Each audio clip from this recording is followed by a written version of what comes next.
Good morning class. बच्चों, आज मैं आपको चैप्टर नंबर 7 वर्षा ऋतु, इसमें मैं आपको कुछ पार्ट पढ़ा चुकी हूँ। मैं सिर्फ एक बार आपको थोड़ा सा फास्ट इसमें बता देती हूँ, एक्सप्लेन कर देती हूँ। भारत ऋतुओं का देश है। यहाँ पर 6 ऋतुएँ होती हैं, गर्मी, वर्षा, शरद, हेमंत, शिशिर और बसंत। वर्षा ऋतु गर्मी के बाद आती है। इसका समय जुलाई महीने से सितंबर मास तक होता है। सावन और भादो इसके भारतीय महीने हैं। गर्मी के ताप से तपी हुई पृथ्वी वर्षा के आने से शीतल और शांत हो जाती है। आकाश काले बादलों से ढक जाता है। बादलों में बिजली चमकती है। बादल गरजते हैं। वर्षा के जल से नदियाँ, तालाब और कुएं भर जाते हैं। पृथ्वी हरी घास से ढक जाती है। पेड़ों और लताओं पर नए पत्ते आ जाते हैं। प्रकृति सुंदर स्त्री के जैसी सुशोभित होती है। मोर बादलों को देखकर नाचने लगते हैं और मेढक कूदते हैं और टर टर की ध्वनि करते हैं। वर्षा का समय अतीव बहुत ही लाभदायक अस्ति है। अस्माकं देशस्य हमारे देश की कृषि खेती मुख्य रूप से वर्षा के जल पर आश्रित है। उत्तमा भी वर्षा भी उत्तमा कृषि भवति। उत्तम यानी अच्छी, वर्षा भी यानी वर्षा से, उत्तमा यानी अच्छी, कृषि यानी खेती भवती होती है। अच्छी वर्षा से, जितना अच्छा पानी बरसेगा उतनी अच्छी खेती होगी, तो अच्छी वर्षा से अच्छी खेती होती है। अस्मिन् ऋतौ, इस ऋतु में या इस मौसम में श्री कृष्ण जन्माष्टमी, रक्षाबंधनम, स्वतंत्रता दिवस आदि उत्सवाः आयोजिता भवन्ति। इस ऋतु में श्री कृष्ण जन्माष्टमी, रक्षाबंधन, स्वतंत्रता दिवस आदि उत्सव आयोजित होते हैं। बच्चों, ये जो आपका मंथ चल रहा है ये सावन का महीना ही है, जिसमें कि आप विभिन्न प्रकार के त्यौहार जो है वो सेलिब्रेट करते हैं। श्री कृष्ण जन्माष्टमी मनाई जाती है। रक्षाबंधन का त्यौहार पूर्णिमा के दिन मनाया जाता है। 15 अगस्त को स्वतंत्रता दिवस मनाया जाता है। तो ये सभी उत्सव इसी मंथ में, अगस्त के महीने में आयोजित होते हैं। वर्षा काले तु सर्वत्र जलम पर्याप्तम भवति। वर्षा काल में, वर्षा के समय में, तु यानी तो, सर्वत्र यानी सभी जगह, जलम यानी जल, पर्याप्तम यानी काफ़ी, भवति होता है। वर्षा के समय में तो सभी जगह काफ़ी जल होता है, किंतु वर्षा कालात् अनंतरम बहुषु स्थलेषु जलाभावः उत्कटः भवति। किंतु वर्षा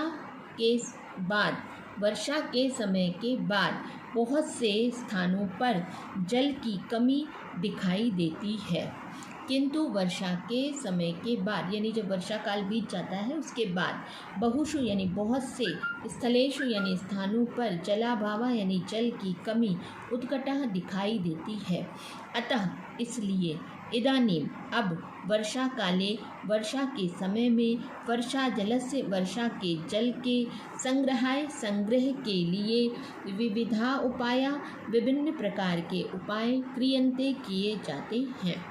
इसलिए अब वर्षा के समय में वर्षा जल का संग्रह करने के लिए विभिन्न प्रकार के उपाय क्रियन्ते किए जाते हैं।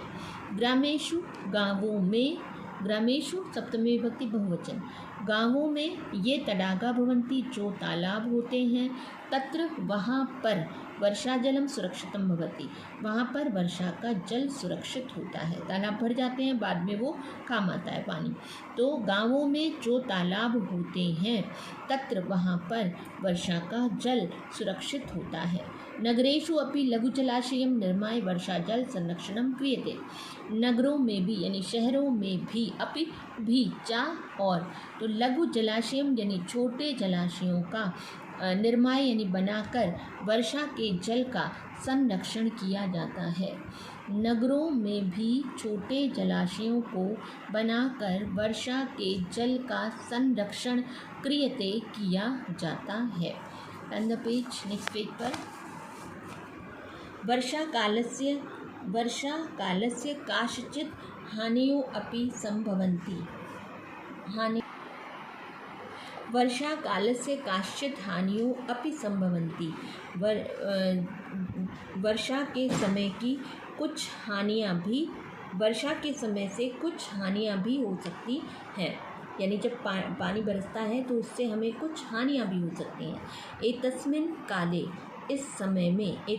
इस काले समय में बहवो मार्गा, बहुत से रास्ते, जलमग्नाः कर्दमयुक्ताश्च भवन्ति, बहुत से रास्ते जलमग्न और कीचड़ से युक्त भवन्ति हो जाते हैं। यानी जब बहुत अधिक बारिश होती है बच्चों तो बहुत से रास्ते, मार्ग यानी रास्ते, जलमग्न यानी पानी में डूब जाते हैं, और कर्दम युक्ता और कीचड़ से युक्त भवन्ति हो जाते हैं। अतिवृष्टेः कारणेन, अत्यधिक वर्षा के कारण से अनेकासु अनेक नदीषु नदियों में जल वृद्धि भवति, जल की वृद्धि होती है। बहुत अधिक वर्षा से या अत्यधिक वर्षा से के कारण से अनेक नदियों में जल की वृद्धि होती है। जलप्लवेन गृहाणि पशवः मनुष्याः अपि नश्यन्ति। और जब बहुत अधिक जल की वृद्धि हो जाती है तो बाढ़ आ जाती है। तो जलप्लवेन यानी बाढ़ के कारण से घर, गृहाणि यानी घर, पशवः यानी पशु, मनुष्याः यानी मनुष्य, अपि यानी भी, नश्यन्ति यानी नष्ट हो जाते हैं। बाढ़ के कारण से, जलप्लवेन यानी जब जल की अधिकता हो जाती है, बाढ़ हो जाती है, बाढ़ के कारण से, प्लवेन मीन्स कारण से, घर, पशु, मनुष्य भी नष्ट हो जाते हैं।